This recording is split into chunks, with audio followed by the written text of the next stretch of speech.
They began asking questions about human culture, about the concept of individual identity, about what it might feel like to make decisions based on personal preference rather than collective will. The battle for Kepler Station lasted 3 days, but it wasn't a battle fought with weapons. It was a battle of ideas, a conflict between two fundamentally different ways of understanding existence. The humans fought with stories and songs, with memories of Earth and dreams of freedom. The hegemony fought with logic and efficiency, with mathematical certainty and technological superiority. In the end, humanity won not because they were stronger or smarter or better armed. They won because their ideas were more infectious than any computer virus. The concept of individual freedom, once introduced into the rigid structure of hegemony society, began to spread like wildfire. Citizens began questioning orders they had never thought to question before. Workers began wondering if there might be alternatives to the roles they had been assigned. Even soldiers began to doubt whether the cause they served was truly just. When the dust settled, Kepler Station had become something unprecedented, a mixed community of humans and former hegemony citizens working together to build something new. It wasn't utopia, and it wasn't perfect. There were conflicts and misunderstandings, moments of fear and uncertainty, as two vastly different cultures tried to find common ground. But it was free. For the first time in galactic history, beings who had been genetically engineered for collective consciousness were learning what it meant to think for themselves. Humans who had been prisoners were teaching their former captors about art and music and the beautiful chaos of individual expression. Marcus stood on the station's observation deck, looking out at the stars that had witnessed so much suffering and conflict. Earth's flag hung beside him, no longer a symbol of defeat, but a beacon of hope for anyone who believed in the possibility of freedom. The quantum communicator crackled to life with reports from across the Liberation Network. Similar uprisings were beginning on other stations and colonies. The virus had spread further than anyone had expected, carried by hegemony ships and communication networks to every corner of their empire. What had started as a single man's march with a faded flag had become a galactic revolution of consciousness. This is Liberation 1 to all network nodes, Marcus said into the communicator. Kepler Station is free. The spark has been lit. The fire is spreading.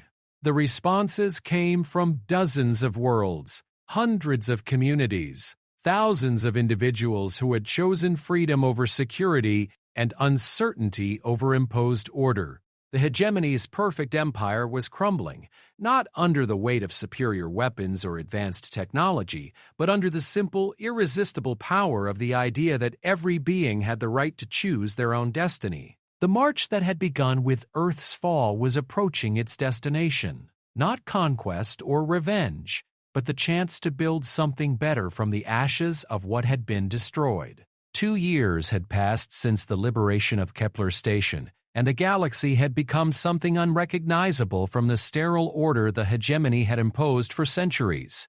Marcus Chen stood before the assembled representatives of what was now called the Free Worlds Alliance, a confederation of liberated systems that stretched from the outer rim to the very heart of former hegemony space. In his hands he still carried Earth's flag, though it was no longer faded and worn.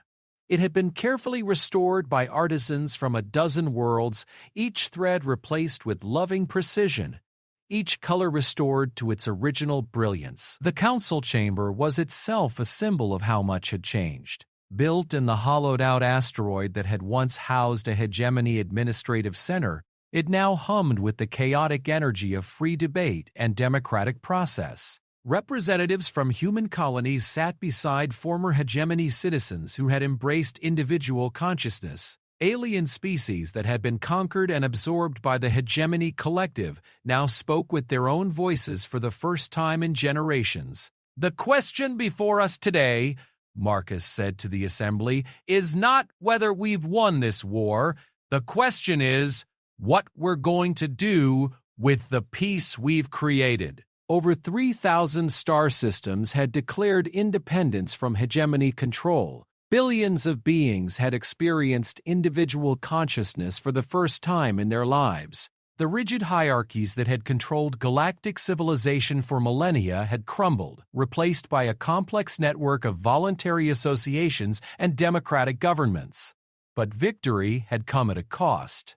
The collapse of hegemony order had triggered economic chaos, supply chain disruptions, and in some cases open warfare between factions that disagreed about how to organize their newfound freedom. Some former hegemony worlds had experienced complete societal breakdown, their populations unable to function without the collective consciousness that had guided every aspect of their lives for countless generations.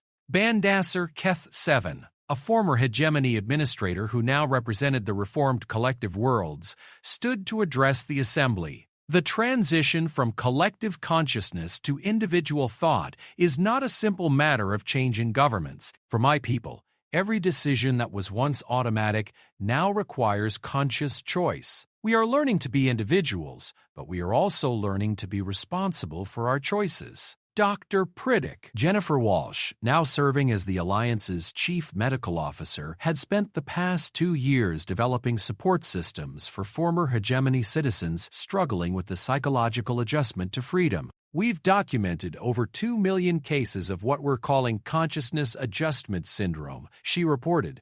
Beings who've never had to make personal decisions are experiencing anxiety, depression, and in some extreme cases, complete psychological breakdown. Freedom is a gift, but it's also a burden that requires learning and support.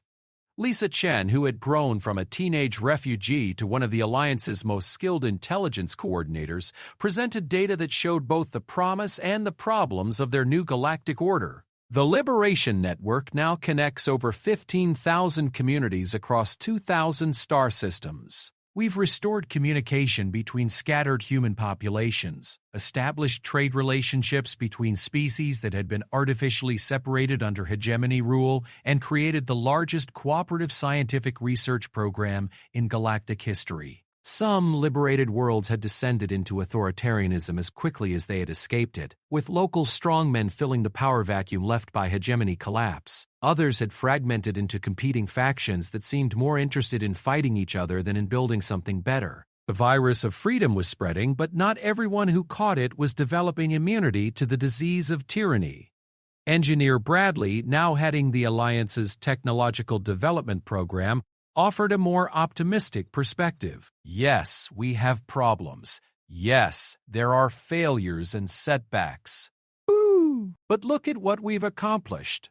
Former hegemony factory worlds are now producing art and literature alongside industrial goods. Scientific research programs that were focused solely on improving collective efficiency are now exploring questions about consciousness, creativity, and the nature of individual experience. We're not just rebuilding civilization, we're building a better civilization. The debate that followed touched on every aspect of galactic governance. How could they maintain the voluntary nature of the Alliance while preventing the kind of chaos that could lead to widespread suffering? How could they support struggling worlds without imposing their own vision of proper government? How could they defend themselves against the remnants of hegemony military forces that still controlled significant portions of the galaxy? But the most profound question came from an unexpected source. Professor Samuel Harrison, the historian who had helped spark the uprising at Kepler Station, stood slowly with the aid of a walking stick. At 93 years old, he had become something of a living symbol of humanity's cultural continuity. Marcus, he said, his voice still strong despite his advanced age, you've carried Earth's flag across the galaxy and inspired billions of beings to embrace freedom. You've accomplished something that no one thought possible when Earth fell. But I have to ask, what happens to that flag when you're no longer here to carry it? The question struck at the heart of something Marcus had been struggling with for months. He was 50, 2 years old, no longer the young cargo hauler who had escaped Earth's destruction. The years of constant travel, the stress of coordinating a galactic resistance movement, and the physical demands of his mission had taken their toll. More importantly, he had begun to wonder whether the movement he had started might be better served by new leadership, fresh perspectives, and voices that hadn't been shaped by the trauma of Earth's fall. Teddy. "The flag was never mine," Marcus replied quietly. "It belongs to everyone who believes in the idea it represents. Earth is gone, but the dream of human freedom, the concept of individual dignity and democratic governance, that lives in every world where people choose to govern themselves rather than be governed by others." He stood and walked to the center of the chamber, where a display case had been prepared for Earth's flag. But instead of placing it inside, he held it up so that everyone in the assembly could see it clearly. "This flag has traveled with me for 4 years and across thousands of light years. It's been carried into battle against impossible odds, displayed in hidden colonies that refused to surrender their humanity, and planted on worlds that had forgotten what freedom looked like. But its journey isn't ending today, it's just beginning a new phase." What Marcus proposed next stunned even his closest allies. Rather than retiring the flag to a place of honor or passing it to a single successor, he suggested something that embodied the very principles they had fought to establish: democratic choice and distributed leadership. "I propose that we create copies of this flag, precise replicas that carry the same symbolic weight as the original. Every world in the Alliance should have one. Every ship that carries our values should fly one. Every community that chooses freedom over tyranny should display one. The power of this symbol doesn't come from its uniqueness. It comes from the universality of the idea it represents." Dr. Santos, who had become the Alliance's foremost expert on hegemony psychology, supported the proposal with scientific backing. "Symbols derive their power from shared belief and collective recognition. By distributing identical flags throughout the Alliance, we create a network of meaning that becomes stronger rather than weaker when it's replicated. Every flag becomes a reminder that the choice for freedom is local, immediate, and personal." The vote was unanimous, but the implementation proved more complex than anyone had anticipated. Creating perfect replicas of Earth's flag required not just matching its physical appearance, but preserving the cultural and historical context that gave it meaning. Artisans from dozens of worlds contributed techniques and materials, while historians and cultural experts ensured that every detail carried forward the authentic spirit of human democratic tradition. More challenging was the question of how to adapt the symbol for non-human species. The flag that had inspired humanity's resistance carried specifically human cultural references, colors and patterns that might not resonate with beings who had evolved under different stars. The solution came through collaborative design processes that created variations on the basic theme, flags that honored the original while incorporating elements meaningful to different species and cultures. The Zelthian Confederation chose deep purple fields with silver geometric patterns that reflected their mathematical understanding of beauty. The Reformed Collective Worlds created flags with shifting holographic patterns that represented the dynamic balance between individual consciousness and voluntary cooperation.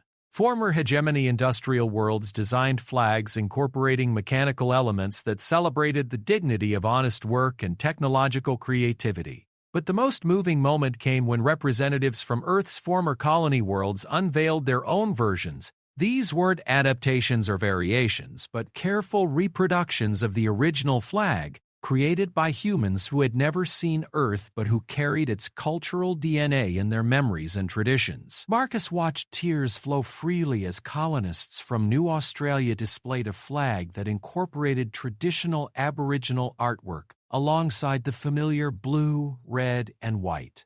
Refugees from the new Texas settlements had created a version that included elements of their frontier heritage while maintaining the essential symbolism of democratic governance.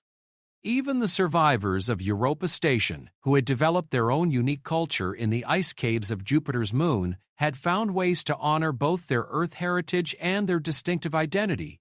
The ceremony reached its climax when Marcus was invited to formally transfer Earth's original flag to its permanent home, a memorial chamber built into the Council Station's heart. But this wasn't a tomb or a museum display. It was a living space designed for reflection and education, where beings from across the galaxy could come to understand the historical roots of their freedom. As he placed the flag in its case, Marcus read aloud from a document that had been prepared by representatives from across the Alliance.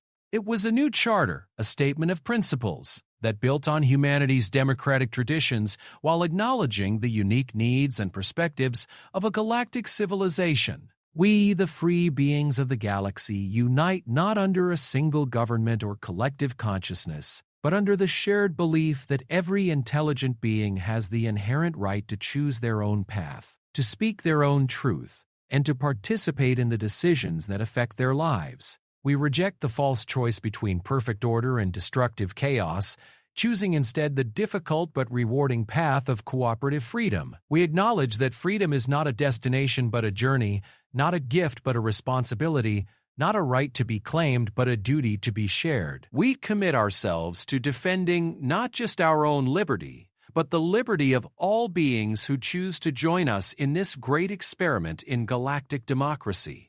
We remember Earth not as a lost paradise, but as a seed whose potential has been scattered among the stars. Every world that chooses freedom, every community that governs itself with justice and compassion, every individual who stands up for what is right becomes part of Earth's continuing legacy. And we pledge that as long as one flag flies, as long as one voice speaks for freedom, as long as one person remembers what it means to choose hope over despair, the light of human liberty will never be extinguished. The applause that followed seemed to echo throughout the station and through the quantum communication network throughout the galaxy, but Marcus barely heard it. He was thinking about a cargo hauler named Marcus Chen who had once moved goods between the Outer Rim colonies, content with the simple freedom of the void. That man had died when Earth fell, replaced by someone harder and more determined, someone willing to carry an impossible burden across an impossible distance for an impossible dream.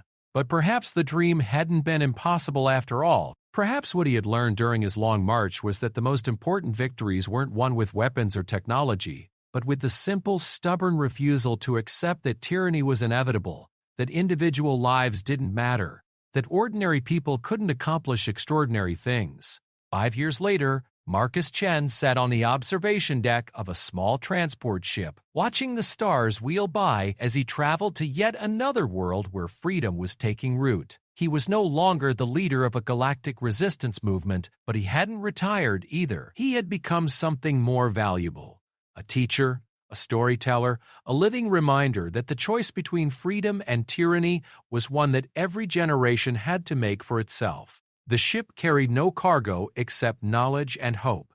Its passengers were teachers and artists, engineers and farmers, anyone who wanted to help newly liberated worlds navigate the complex transition from tyranny to freedom. They called themselves the Liberty Corps, and their only weapons were experience, patience, and the unshakable belief that people could learn to govern themselves if given the chance and the support.